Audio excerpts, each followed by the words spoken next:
भाग्यशाली कल के लिए भगवान के जन्म के बारे में बात निकली है, थोड़ा सा आपको माइटगार करना है। जब भक्त आत्मा के हृदय में प्रभु के प्रति इतना अहोभाव होता है कि भक्त आत्मा के हृदय में खुद पूरे जीवन के सबसे खुशी का समाचार वो होता है कि मेरे भगवान ने जन्म लिया, तो ये कल्पसूत्र का श्रवण के दौरान कल दोपहर में वो घटना आएगी कि निरोगी ऐसे त्रिशला माता ने निरोगी ऐसे लड़के को जन्म दिया, और ये आवाज सुनते ही भक्त का आनंद पराकाष्ठा तक पहुंचेगा। उस आनंद की अभिव्यक्ति वो कैसे करेगा? एक बात सुनो भाग्यशाली, आनंद की अभिव्यक्ति करना नहीं होता है, आनंद की अभिव्यक्ति स्वाभाविक रूप से हो जाती है। तो वो आनंद को अभिव्यक्त करने के लिए भी हमारे वहां एक आगमी परंपरा है। सबसे पहले समग्र श्री संघ के बीच में 14 स्वप्न का दर्शन कराया जाएगा। बाद में गुरु महाराज प्रवचन की शुरुआत करेंगे। प्रवचन के दौरान सबसे पहले तो भगवान के रूप में जिनको बिठाना है वो श्रीफल तैयार करवाया जाएगा। पारणे में भगवान का जन्म, गुरु महाराज बोलेंगे कि त्रिशला माता ने लड़के को जन्म दिया, उस वक्त जिन्होंने भी माता पिता बनने का लावा लिया है वो माता अपने हाथों से श्रीफल को पारणे में रखेगी, अपने बच्चे के रूप में, यानी कि वर्धमान कुमार के रूप में श्रीफल को पारणे में बिठाएंगे। कैसा श्रीफल होगा वो श्रीफल कैसा होगा? पारणे में जिस श्रीफल को विराजमान करना है परमात्मा के रूप में, वो श्रीफल कैसा होगा? सोने का, रत्नों का या चांदी का? कैसा होगा? एक बात समझो भाग्यशाली, आपको श्रीफल खाना बहुत अच्छा लगता है, तो कोई भाग्यशाली आपकी थाली में चांदी का श्रीफल आपको पुरस्कारी में देगा तो क्या हो? एक बात समझो, चाहे चांदी का हो, चाहे सोने का हो, चाहे रत्नों का हो, मगर वो ओरिजिनल नहीं, वो असली नहीं है, वो नकली है।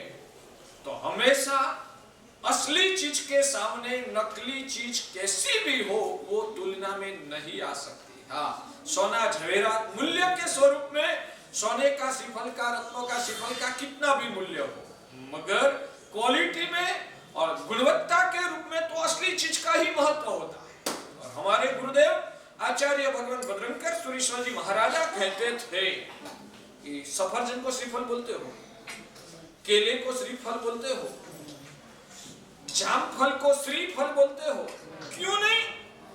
श्रीफल ऐसा शब्द तो सिर्फ श्रीफल को ही मिला है, दूसरे कोई फल को नहीं मिला। क्योंकि श्रीफल जब तीर्थंकर की कोई आत्मा, गणधर भगवान की कोई आत्मा, ऐसे ऐसे पुण्यात्माएं जब भी कोई कर्म के उदय से जो एकेंद्रिय में अवतार लेते हैं तो ज्यादातर वो श्रीफल में होता है। इसलिए जो श्रीफल है उसमें तीर्थंकर गणधर के जीव उसमें हो सकते हैं, इसलिए इस फल को ही श्रीफल शब्द का दर्जा दिया है। तो जब भी पारणे में हमें भगवान के रूप में श्रीफल को स्थापित करना है तो ओरिजिनल ही श्रीफल होना चाहिए। चांदी का श्रीफल, सोना रत्ने का श्रीफल वो जड़ है, वो श्रीफल पारणे में भगवान के रूप में पधरावना वो व्याजबी नहीं है, ऐसा हमारे गुरुदेव कहते थे। इसलिए हम तो, मेरा दीक्षा पर्याय का 40 साल हुआ, गुरुदेव के सानिध्य में जब से आया तब से मैं ये दिख रहा हूँ कि हमारी परंपरा में तो हम जहाँ पजुषण की आराधना कराते वह ओरिजिनल श्रीफल को ही स्थापित कराते। महाराज साहब उस श्रीफल को बाद में क्या करें? उस श्रीफल का बाद में क्या करें? तो भगवान का एक बात जल्दी से ले लो, क्या चलेगा? भाग्यशाली कोई भी लड़के का जन्म होता है तो उसकी पहली रात किसके वहां होती है? कोई भी लड़का का जन्म होता है तो उसकी पहली रात कहाँ होती है? विकराल काल में हॉस्पिटल में होती है। पहले के जमाने में कहाँ होता था? नहीं, मामा के घर। लड़का की पहली रात मामा के घर में। जिंदगी कहाँ होती है? अपने पापा के घर। तो पारना भी पहली रात कहाँ जाएगा? जिन्होंने भी पारना घर पे ले जाने का तय किया होगा वो भगवान का मामा कहलाए। वो भगवान का मामा है, पहली रात मामा के वहां होगा, मगर बाद में पूरी जिंदगी लड़का को पापा के वहां रहना है। यानी कि जिन्होंने पारने में प्रभु जी को पधराने का लाभ लिया है ना, वो माता पिता है। इसलिए आज बीच में एक बात आपको कह देता हूं कि इस वक्त तो सब नकरे में दे दिया, ठीक है, हमको भी पता नहीं था। बाहर दूसरे तीसरे संघों में जो भी हुआ एक दूसरे का सुन सुन के उन्होंने तय किया क्या करना चाहिए, वो तो सदगुरु को ही पता होता है, सदगुरु के पास मार्गदर्शन लेना चाहिए। फिर भी जो हुआ वो ठीक है। तो जिन्होंने पारने में प्रभु जी को बधाने का लाभ लिया वो माता पिता है। तो भगवान, हाँ, चांदी का श्रीफल होता है ना, तो हम तिजोरी में डाल देते हैं। ये आप श्रीफल नहीं है, चांदी का श्रीफल नहीं है, ये तो भगवान का है। तो भगवान को तिजोरी में कैसे डाल सकते? भगवान को तो अच्छी तरह से सिंहासन पे बिठा के उसकी भक्ति करना चाहिए। तो जो माता पिता बने हैं, जिन्होंने पारने में प्रभु जी को पधराने का लाभ लिया है ना, वो पर्युषण के बाद अच्छे दिन भगवान को खुद के घर पे लेके जाएगा और जहाँ भगवान का छोटा सा मंदिर वगैरह बनाया है वहाँ बहुमान से भगवान को स्थापन करेगा। ये भगवान आप सुनोगे दोपहर में कि माता की कुक्षी में जब से पधारे ना, तब से सिद्धार्थ महाराजा का भवन धन धान्य वैभव सब प्रकार की समृद्धि से भरा भरा होने लगा। ये भगवान जिनके वहां जाता है ना, उनके घर में लीला लहर होती है, वैभव समृद्धि बढ़ता है। जिसको पुत्र नहीं होता है तो इसके प्रभाव से पुत्र भी होता है। ये महिमा ये भगवान की है। इसलिए 14 सुप्न का जब चढ़ावा बोला जाएगा तब सबसे ज्यादा चढ़ावा किसका होगा? मूर्ख लोगों की जहां दुनिया बसती है, मेरी बात सुनिए, मूर्ख लोगों की दुनिया जहां बसती है वहां लक्ष्मी देवी का चढ़ावा ज्यादा जाएगा। और जहां समझदार लोग रहते हैं वहां भगवान का पारने में पधराने का चढ़ावा पूरे पर्युषण के दौरान सबसे बढ़िया जो कोई चढ़ावा है तो ये है। ये चढ़ावा लाखों में नहीं करोड़ों में भी जा सकता है। आज तक अज्ञान की वजह से कुछ भी गड़बड़ किया हो तो अब से ध्यान में रखिए कि भगवान को पारने में विराजमान करना उससे बड़ा लाभ पर्युषण के कोई चढ़ावे में नहीं हो सकता। तो ये भगवान बाद में उनके वहां जाएगा। तो अब ये बात आपको भगवान को पारना में कैसे पधराना वो बताया कि सच्चा श्रीफल भगवान के रूप में बिठाना है। अब हम आनंद की अभिव्यक्ति कैसे करें? तो हमारे वहां अज्ञानी भगवान हमारी अच्छी परंपरा चलती है कि जिस समय गुरु महाराज ने यहाँ से उद्गार निकाला कि भगवान ने जन्म लिया, उस वक्त भक्त क्या आनंद की पराकाष्ठा होती है। आनंद की अभिव्यक्ति के लिए वो खुद के हाथों में पानी वाला सचित्त श्रीफल, जिसको हम मंगल गिनते हैं, वो श्रीफल भक्त हाथ में लाया होगा। कैसा? पानी वाला। पानी वाला यानी लीला नहीं, जिसमें से हम टोकरा निकालते हैं वो पानी वाला श्रीफल मंगल स्वरूप है। उस श्रीफल को वो बदलेगा। धीरे धीरे बताओ। सूखा गोला नहीं भाग्य सर, सूखा गोला मंगल नहीं है। हमारे गुजरात में तो जब व्यक्ति मर जाता है ना, तब उसकी ठाठड़ी के साथ सूखा गोला लगाते हैं, मृत्यु के साथ कनेक्टेड है। और पानी वाला जो है वो मंगलकारी है, भाग्यशाली। उसमें विराधना, हाँ, आप औषध में हो तो आपको नहीं करना है। आपने दीक्षा ले लिया तो आपको ये काम नहीं करना है, मगर आप संसार में हाथ छिलका निकाल के ला, ठीक है? हाँ? और वो श्रीफल कहाँ बधेरना? नीचे जाके, है ना? यहाँ चिड़िया होगी, कितनी विराधना होगी।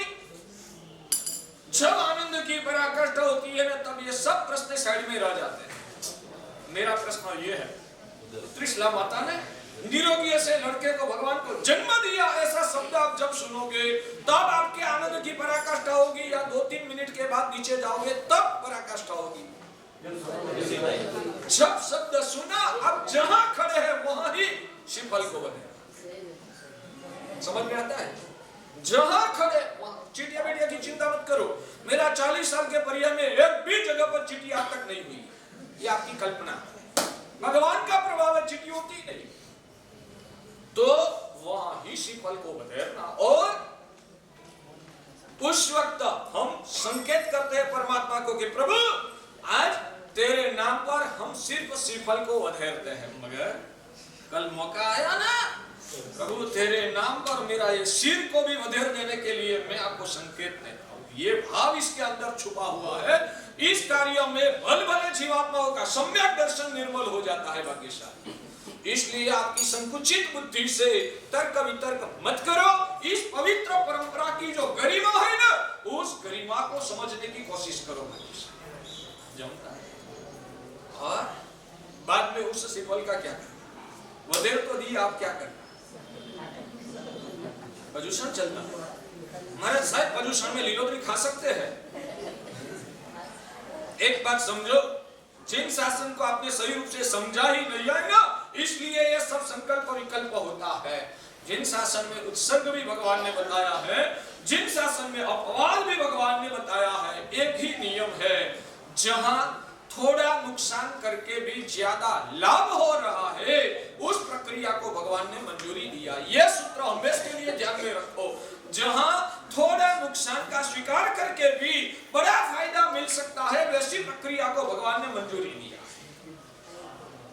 ये जब श्रीफल को आप बधेरते हो, उस वक्त पूरे श्री संघ का भाव जो वातावरण में आंदोलित होता है, उस वातावरण में ये जो श्रीफल का जो टुकड़ा तैयार हुआ, हमारे एक गीतार्थ मुनिराज धर्म धुरंधर विजय जी महाराज वो कहते हैं, धुरंधर विजय जी महाराज है, वो कहते हैं कि ये श्रीफल का टुकड़ा एक पीस भी जिसने खाया, उसकी श्रद्धा सम्यक दर्शन इतना दृढ़ हो जाए, वो आत्मा कभी भी दूसरे धर्म का प्रभाव दिख के अपने धर्म से चलायमान नहीं होगा।